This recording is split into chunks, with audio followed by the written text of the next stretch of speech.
네, 우리 시간에 앞뒤 양옆에 계신 분들과 함께 인사 나누겠습니다. 잘 오셨습니다. 함께 인사하겠습니다.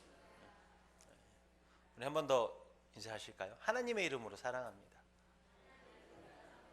네, 모두 우리 입술을 통해 고백되진 이 말처럼 정말로 하나님의 이름으로 서로를 사랑하는 오늘 서원교회가 되기를 소망합니다. 제가 좀 오늘은 단추를 좀 잠갔습니다. 부담스러우시죠? 터질 것 같고.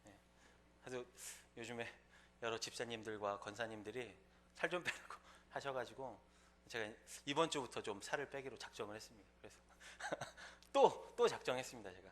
그래서 그래서 좀 이렇게 좀 잠갔습니다. 그래서 앞으로 이제 저의 변화되는 모습을 말씀 시간을 통해서 보시라고. 제가 또 이렇게 선포를 해놔야 제가 또 이렇게 지킬 수 있습니다. 제가 또 선포를 안 해놓으면 또 이제 의지가 약해져서 저녁에 자꾸 먹고 싶으시고 막 이러니까 성도님들한테 선포를 미리 해놔야 제가 이제 의지를 가지고 확실하게 뺄 수 있으니까 여러분들이 이제 변해가는 저의 모습을 보실 수 있으실 것입니다. 오늘 우리는 로마서 2장을 읽었습니다. 로마서 2장 1절에 보면 그러므로 남을 판단하는 사람아 라고 시작합니다. 제가 이것을 세번역 성경으로 보니까 이렇게 이야기하고 있습니다. 그러므로 남을 심판하는 사람이요. 그래서 제가 오늘 말씀 제목을 이 세번역 성경의 첫머리를 따서 이렇게 정했습니다. 그러므로 남을 심판하는 사람이요. 제가 유기성 목사님 설교를 듣는 중에 이런 예화를 하시는 것을 들었습니다. 그 영국의 무신론자들이 영국의 그 대중버스에 광고를 사서 거기에 이렇게 광고를 붙였다고 합니다. 그 광고의 문구가 이런 내용입니다. 하나님은 안 계신 게 분명하니 이제는 마음 놓고 인생을 즐기십시오. 이런 내용의 광고를 붙였다는 것입니다. 여러분 어떠십니까? 참 기가 막히고 그런 내용 아닙니까? 하나님이 안 계신 게 분명하니 이제는 마음을 놓고 인생을 즐겨라. 그러니까요, 권사님. 하나님은 계신데 안 계신다고 생각하는 사람들이 이제 그렇게 광고를 해놨습니다. 하나님이 안 계시니까 인생을 즐길 수 있다면 여러분들 하나님이 계시면 인생을 즐길 수 없다는 말입니까? 아니, 도대체 하나님이 계시면 즐길 수 없는 인생은 또 무엇입니까? 하나님이 안 계시니까 마음 놓고 인생을 즐기라는 건 또 뭘 즐기라는 것입니까? 여러분 바로 죄입니다. 죄를 짓지 않는 거라면 하나님이 계신데 즐기지 못할 수 없습니다. 하나님이 계신데 여행을 할 수 없습니까? 하나님이 계신데 우리가 운동을 할 수 없습니까? 하나님이 계신데 우리가 도무지 할 수 없는 것은 바로 죄입니다. 그러니 하나님이 안 계신 게 분명하니 이제는 염려하지 말고 죄 짓고 마음대로 살아라. 이런 이야기인 것입니다. 심판받을 것을 염려하지 말고 마음껏 즐겨라. 이런 내용인 것입니다. 오늘 우리가 본문 2장 1절 첫머리에 보면 그러므로라고 이렇게 시작하고 있습니다. 그러므로라고 해서 1장의 마지막 32절 마지막 부분과 이렇게 이어지고 있습니다. 사도 바울은 로마서 1장에서 하나님을 알지만 하나님을 부인하는 인간들, 하나님을 잘 모르는 인간들이 저지르는 무서운 죄들과 그리고 심판에 대해서 이야기하고 있습니다. 경건하지 않음, 불의, 하나님을 알지만 믿지 않고 오히려 우상을 만드는 것, 동성애, 추악, 탐욕, 악의, 시기, 살인, 분쟁, 사기, 악독, 수근수근대는 것, 비방하는 것, 하나님을 미워하는 것, 능욕하는 자, 교만하는 자, 자랑하는 자, 악을 도모하는 자, 부모를 거역하는 자, 우매하는 자, 배악하는 자, 무정한 자, 무자비한 자, 하나님이 안 계셔야 할 수 있는 엄청난 죄악들 아닙니까? 그리고 이 무시무시한 죄악의 끝은 사형이다. 이렇게 32절에서 마무리하고 있습니다. 그런데 2장에서도 이 인간의 죄에 대해서 또다시 이야기하고 있습니다. 그런데 가만히 살펴보면 1장에서 말하는 것보다 훨씬 더 강력하게 그 죄에 대해서 이야기하고 있는 것을 볼 수 있습니다. 1절 말씀입니다. 그러므로 남을 판단하는 사람아, 너를 막론하고 내가 핑계하지 못할 것은 남을 판단하는 것으로 내가 너를 정죄함이니 판단하는 내가 같은 일을 행함이니라. 무엇라 얘기하냐면 남을 판단하는 사람에 대해서 지금 이야기를 하고 있습니다. 여기서 나오는 판단이라고 하는 말은 헬라어로 크리노라고 하는 말입니다. 이 크리노라고 하는 말은 그냥 간단한 판단, 이렇게 생각하고 결정하고 이런 판단이 아닙니다. 이 말은 정죄하는 뜻을 가지고 있습니다. 심판하는 의미를 가지고 있습니다. 얘기를 하자면 마치 재판관이 판결을 내리는 것처럼 심판하는 것과 같은 그런 의미를 가지고 있는 것입니다. 그러니까 이 말의 뜻은, 이 말의 이면에는 이런 뜻이 있는 것입니다. 나는 깨끗하고 나는 의롭고 나는 바른 사람이니까 다른 사람을 판단하고 심판하는 것 같은 마음의 상태, 그런 사람들을 이야기하고 있는 것입니다. 그러나 여러분, 우리가 어떻게 다른 사람을 판단하고 정죄하고 심판할 수 있겠습니까? 우리가 다른 사람을 판단하고 정죄하고 심판할 만큼 깨끗하고 죄로부터 자유로운 사람입니까? 아닙니다. 여기에서 말씀을 전하고 있는 저부터도 사실은 죄로부터 자유로울 수 없습니다. 다만 우리는 우리의 죄를 속량해 주신 주님의 은혜만을 붙들고 기도할 뿐 아니겠습니까? 사실은 우리도 남의 잘못을 판단하고 정죄하면서 또 심판하면서 똑같이 그 잘못을 저지르고 있는 사람들인 것입니다. 예수님께서 마태복음 7장 3절에서 형제 눈 속에 있는 티는 보고 내 눈 속에 있는 들보는 깨닫지 못하느냐, 이렇게 말씀하신 것을 우리는 항상 기억해야 합니다. 그런데 여기서 정말 무서운 것은 이 2장에서 말하는 너 남을 심판하는 자요, 너 남을 판단하는 사람아, 여기서 말하는 너는 하나님을 알고 있는 사람들을 향한 말이라는 것입니다. 1장에서 하나님을 알고도 부인하는 사람들에게 그 끝이 사형이라고 이야기할 때에 당연하다고 생각하는 사람들이 있지 않았겠습니까? 사도 바울 선생님, 당연한 얘기입니다. 그건 당연한 얘기죠. 아멘. 이렇게 말하는 사람들이 있지 않았겠습니까? 당시에 유대인들이 그랬습니다. 그런데 사도 바울은 지금 그렇게 반응하고 있는 유대인들을 향해서 이렇게 이야기하고 있는 것입니다. 유대인들이 어떤 사람들입니까? 하나님의 선택받은 백성입니다. 말씀을 아주 칼같이 지키는 사람들입니다. 심지어 아주 철저한 바리새인들과 같은 사람은 시간의 11조도 지키는 사람들이었습니다. 음식 재료의 11조까지도 지키는 엄청난 사람들이었습니다. 사랑하는 성도 여러분, 예수 그리스도를 믿는 사람이 정말로 주님 안에서 깨어있지 않으면 우리도 이와 같이 될 수 있습니다. 성경적인 지식으로만 무장하면 그 말씀이 살아서 우리의 삶을 지배하지 못합니다. 오히려 지식의 말씀을 도덕적인 잣대로 삼아서 남에게만 들이대고 남을 정죄하고 심판하는 자리에 앉게 되기 쉽습니다. 유대인들이 그랬던 것처럼 말입니다.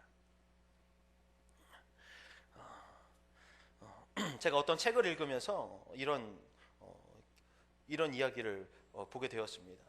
1980년 말경에 노사 간의 팽팽한 대립이 있었을 때 있었던 일이라고 합니다. 그때 이제 카톨릭 교회가 사회적인 약자들, 근로자들 편에 서 있었습니다. 그래서 근로자들이 고용자 측의 비도덕적인 행동을 하더라도 그들의 잘못을 나무라기보다 고용자 측에 반성할 것을 촉구했습니다. 이런 가톨릭 교회의 입장은 이후에도 계속되었습니다. 그런데 가톨릭 교회가 1988년에 평화신문을 창간하고 이듬해 거기서 노사 갈등이 생겼습니다. 그 신문사에서 근무하는 직원이 16명이었는데 그때 평화신문사의 사장이었던 신부님은 그 중에서 4명의 직원을 일방적으로 해고했습니다. 그리고 경찰을 동원해서 물리적으로 그들을 쫓아냈습니다. 그동안 일관되게 근로자들의 편에 서왔는데 직접 기업을 운영하는 그 자리에 가보니까 그들이 주장하던 바가 실제로 적용되지 않았던 것입니다. 또 이런 일도 있었습니다. 카톨릭이 운영하는 병원인 그 대구의 파티마 병원에서도 노사 갈등이 생긴 적이 있습니다. 근로자 측의 이야기를 들어보면 50여 명의 수녀들이 병원의 요직을 독차지하는 것이 그 또 다른 족벌 체제 아닙니까? 이렇게 항의를 했다고 합니다. 그런데 그 과정에서 서로 밀고 당기는 그 과정에서 한 수녀의 머리수건이 벗겨지게 되었습니다. 그러자 대구 지역에 있던 사제들이 사제의 명의로 수녀의 머리수건을 벗긴 그 근로자 측이야말로 반가톨릭적이고 반교회적이라고 매도했습니다. 평화신문의 사장이 발표한 성명서나 그 파티마 병원의 원장이 발표한 성명을 보면 일반 기업의 성명서와 동일합니다. 심지어 그 성명서에 사용한 단어까지도 똑같았다고 합니다.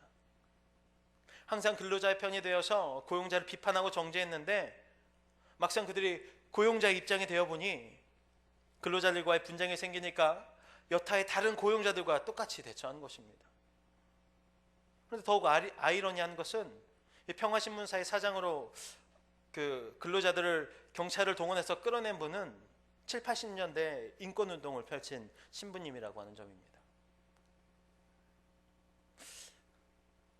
그들을 비판하기 위해서 이 시간 이 얘기를 하는 것이 아닙니다.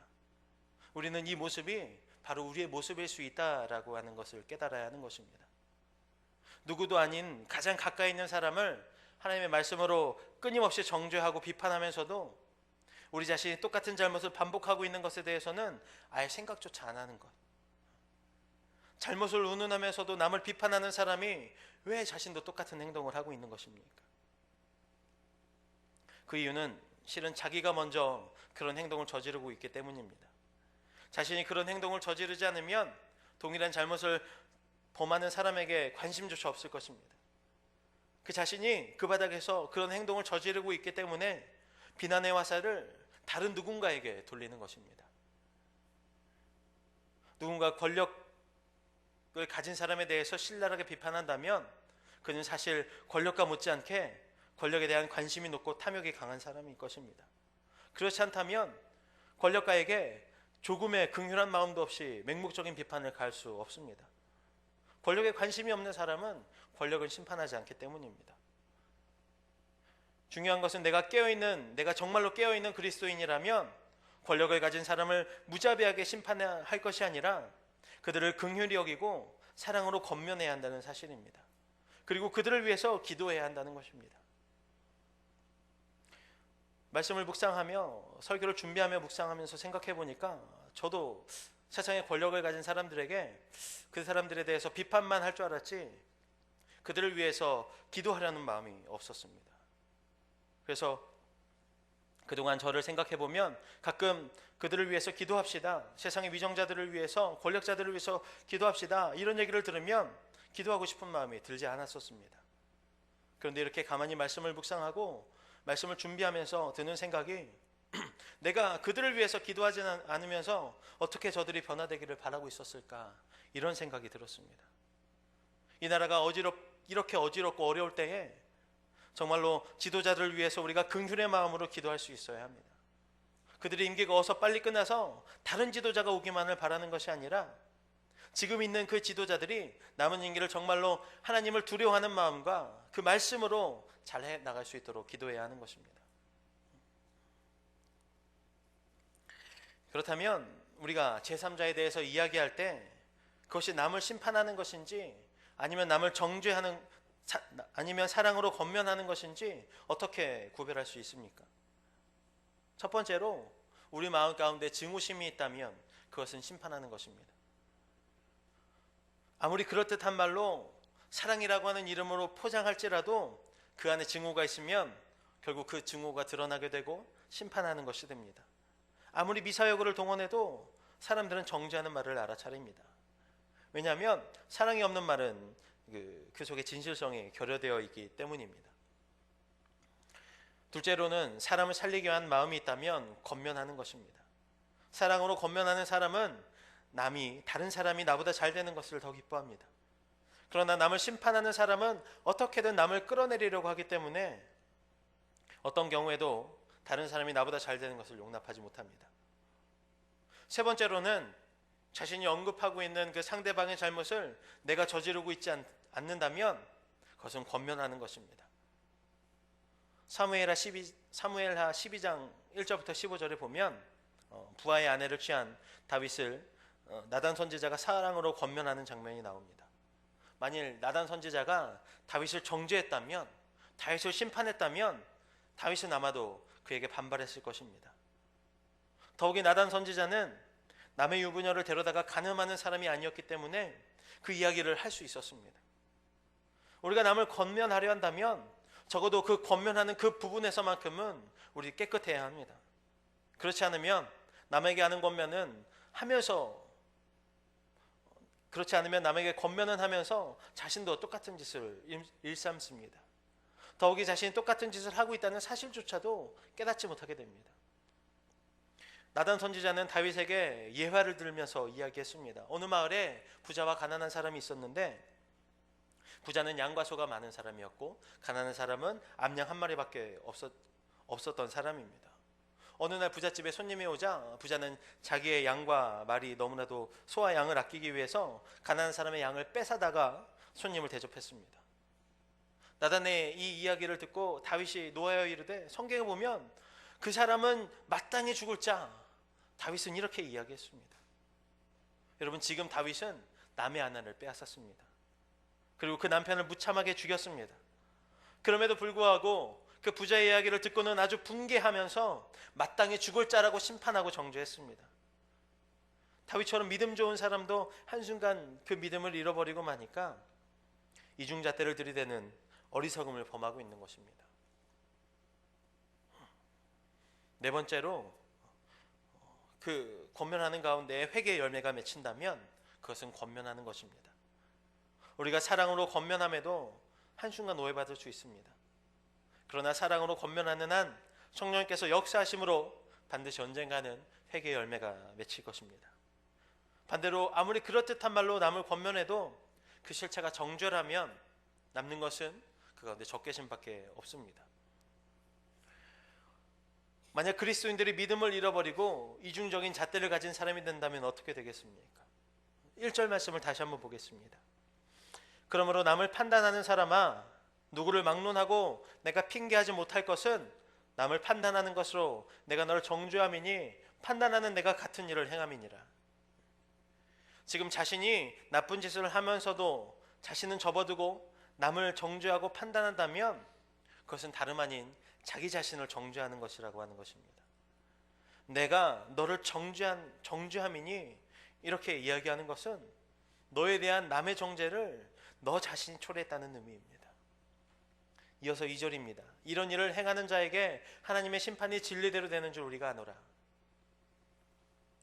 앞에서 얘기했던 이 심판에 해당하는 크리마, 이 말에는 취소 불가능한 이런 뜻이 담겨져 있습니다. 내가 남을 험단하고 내가 남을 판단하고 정죄하는 것은 언제든지 취소할 수 있습니다. 그런데 하나님께서 나를 판단하시고 나를 심판하시는 것은 취소할 수 없는 것입니다. 하나님의 심판에는 이러한 속성이 있음을 기억해야 합니다. 또 진리대로라고 하는 말은 하나님의 심판이 마땅히 임한다는 의미입니다. 그러니까 이어서 3절 말씀에서 보면 이러한 하나님의 심판을 절대로 피하지 못한다고 말씀하고 있습니다. 3절입니다. 이러한 일을 행하는 자를 판단하고도 같은 일을 행하는 사람아, 내가 하나님의 심판을 피할 줄로 생각하느냐. 무고하게 판단하고 정죄하는 사람에게는 피할 수 없는 판단과 정죄가 되돌아가는 것입니다. 어디를 가도 그는 그 심판을 모면할 수 없습니다. 하나님께서 왜 이처럼 남을 판단하고 정죄하는 사람에게 그 피할 수 없는 심판으로 대하십니까? 이유는 간단합니다. 심판이라고 하는 것은 하나님의 고유한 일이기 때문입니다. 하나님만 심판하실 수 있습니다. 하나님만 심판자이십니다. 성경 어디에도 사람을 가리켜서 심판자라고 기록된 곳은 없습니다. 그러니까 내가 남을 심판하고 내가 남을 정죄하는 것은 내가 하나님의 고유한 역할을 빼앗는 것입니다. 바꾸어 말하면, 조금 심하게 이야기하면 내가 하나님의 자리에 서는 것입니다. 피조물인 인간이 하나님이 되고자 하는데, 그 하나님의 자리에 올라서고자 하는데 피할 수 없는 심판이 따를 수밖에 없는 것입니다. 4절 말씀에서는 이렇게 이야기하고 있습니다. 혹 내가 하나님의 인자하심이 너를 인도하여 회개하게 하심을 알지 못하며 그의 인자하심과 용납하심과 길이 참으심이 풍성함을 멸시하느냐. 남을 험담하고 정죄하는 것은 하나님을 멸시하는 것과 같습니다. 인자하시고 용납해 주시고 참아주시는 그 하나님을 우리가 멸시하는 것입니다. 하나님께서는 인자하심으로 우리를 대해 주십니다. 우리 하나님께서는 끊임없이 참아주시는 분이십니다. 만약에 하나님께서 순간순간마다 참지 않으신다면 우리 인생은 아마도 이미 다 끝이 났을 것입니다. 4절에 나오는, 이 마지막에 나오는 길이 참으심이라고 하는 말을 영어로 살펴보니까 long suffering이라고 되어 있었습니다. suffering은 고통스럽다라고 하는 뜻입니다. 그러니까 다시 얘기해서 오래도록 고통스러워하는 것입니다. 참는 것 자체가 고통입니다. 상대방이 크나큰 잘못을 저질렀을 때 그때 부부지간이라도 부자지간이라도 형제지간이라도 참는 것이 고통일 수 있습니다. 우리가 온갖 죄를 지었음에도 하나님께서 참고 계시다라고 하는 것은 하나님께서 그 고통을 감수하고 계시다는 것을 의미합니다. 하나님께서 왜 참으십니까? 우리에게 회개할 기회를 주시기 위해서이십니다. 그런데도 회개할 생각은 하지 않고 계속해서 하나님의 뜻에 합당하지 않은 삶을 살면서 남을 비방하기만 하고 정죄하기나 하고 심판한다면 곧 인자하시고 용납하시고 길이 참으시는 하나님을 멸시하는 행위와 다를 바가 없는 것입니다. 사무엘상 2장 30절에 보면 하반절에서 이렇게 말씀하고 있습니다. 나를 존중히 여기는 자를 내가 존중히 여기고 나를 멸시하는 자를 내가 경멸하리라. 멸시한다는 것이 무엇입니까?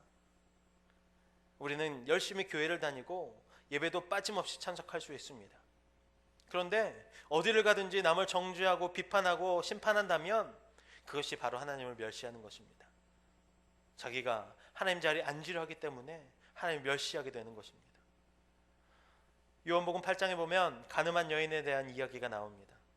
서기관과 바리새인들이 예수님께 이 여인을 데리고 와서 이 여인을 어떻게 할까를 예수님을 추궁합니다. 예수님께서 말씀하시기를 너희 중에 죄 없는 자가 돌로 먼저 치라. 그랬더니 그들이 돌을 놓고 다 돌아갔습니다. 그리고 예수님께서 그 가늠한 여인을 용서해 주셨습니다. 이 여자는 감격하여서 이후에 열심히 교회를 다녔을 것입니다. 그리고 열심히 봉사도 했을 것입니다.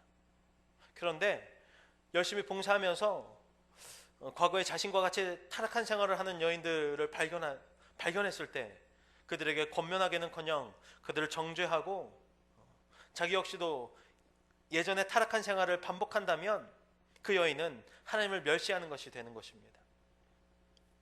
우리도 예배에 열심히 참석할 수 있습니다. 주일 1부 예배, 2부 예배, 오후 예배, 수요 예배, 금요 심야 예배, 새벽 예배. 그런데 세상에 나아가서는 남을 정죄하면서 자신이 아쉬울 때는 그 정죄한 방법으로 돈을 벌기도 한다면 이것이 바로 하나님을 멸시하는 것입니다. 5절에 보면 이렇게 말씀하고 있습니다. 다만 내 고집과 회개하지 아니한 마음을 따라 진노의 날 곧 하나님의 의로우신 심판이 나타나는 그날에 임할 진노를 내게 쌓는도다. 고집스러운 마음과 회개하지 않는 마음은 같은 마음입니다. 고집이라고 하는 단어의 본래 뜻은 굳은 것, 강한 것이라고 하는 뜻입니다. 그러니까 강팍한 마음에 지식이 더해지면 그것은 자기와 남을 동시에 죽이는 독약이 됩니다. 알면 알수록 알면 아는 만큼 남을 더 심판하고 어렵게 만드는 것입니다. 제가 학부를 졸업하고서 대학원에 바로 진학하지 않고 잠깐 사회에서 회사를 다녔을 때 저와 친한 동기 그 친구 목사님이 만나서 그 목사님에게 이렇게 이야기한 적이 있습니다. 저는 그 목사님이 친한 친구니까 편하게 얘기해서 야 나중에 네가 담임 목회 나가게 되면 내가 그 교회 가서 열심히 섬길게. 내가 돈 많이 벌어서 도와줄게. 그랬더니 대뜸 오지 말라는 것입니다. 왜? 물어보니 이렇게 대답했습니다. 신학을 배운 사람들이 더 무서워. 알면 알수록 더 힘들게 하는 것입니다. 고집스러운 마음과 회개치 않는 마음을 가지고 있으면 결국 진노를 쌓는 것이라고 했습니다. 여기서 쌓는도다 여기에 해당하는 헬라어는 데사우리조라고 하는 단어인데 이 말은 보물을 뜻하고 있습니다. 사람들이 보물을 쌓기 위해서 얼마나 애를 씁니까? 새벽부터 밤늦은 시간까지 쉴 틈도 없이 했습니다. 또 보물을 저장하기 위해서 얼마나 했습니까? 이렇게 정성 들여서 매일매일 모아두었는데 마지막 날에 뚜껑을 열어보니까 이것이 전부 하나님의 진노거리가 되어 있다는 것입니다.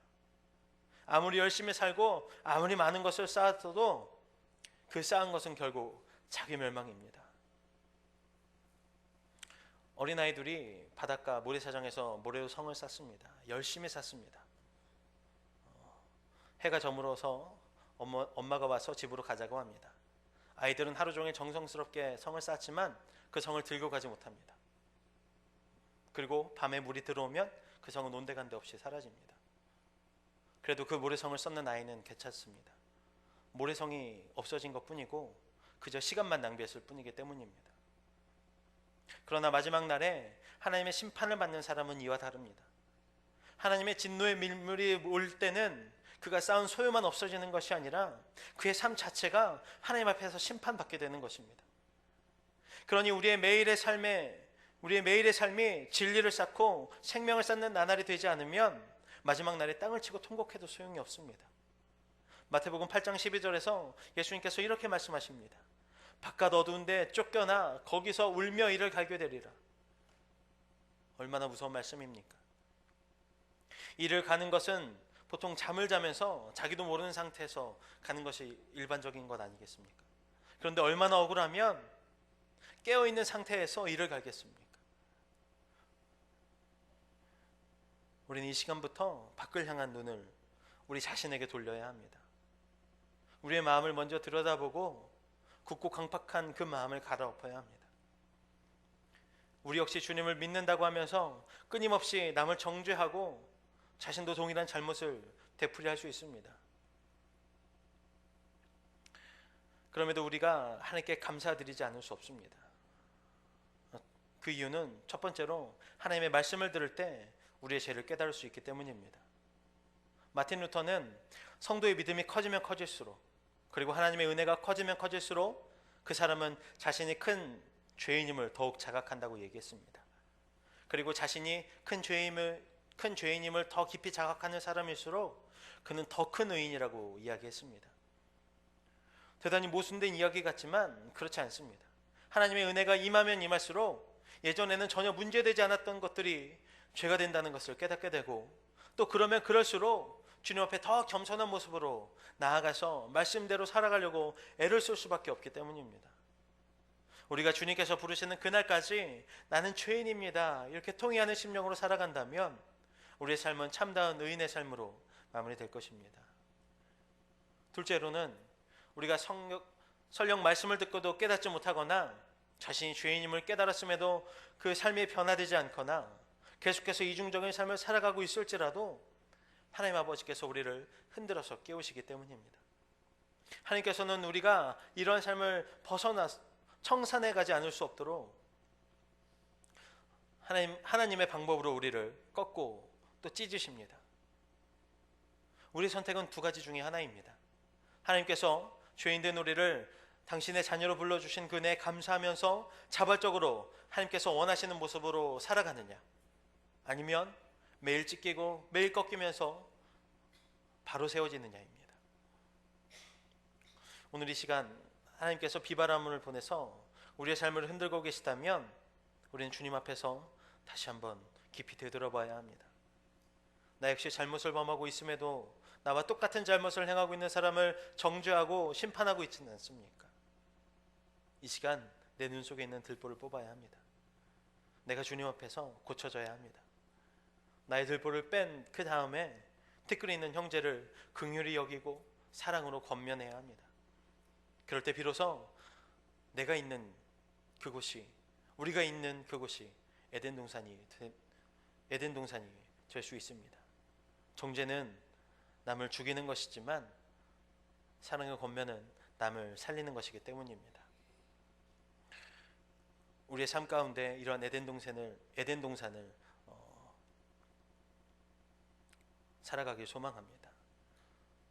우리의 들보를 뺀 다음에 티끌 있는 형제를 향하여서, 그들을 향하여서 긍휼히 여기고 사랑을 권면하고 그들을 위해 항상 기도함, 정말 우리 가운데 하나님의 사랑이 이루어지는 놀라운 성교회, 하나님의 평화가 이루어지는 놀라운 공동체가 되기를 소망합니다.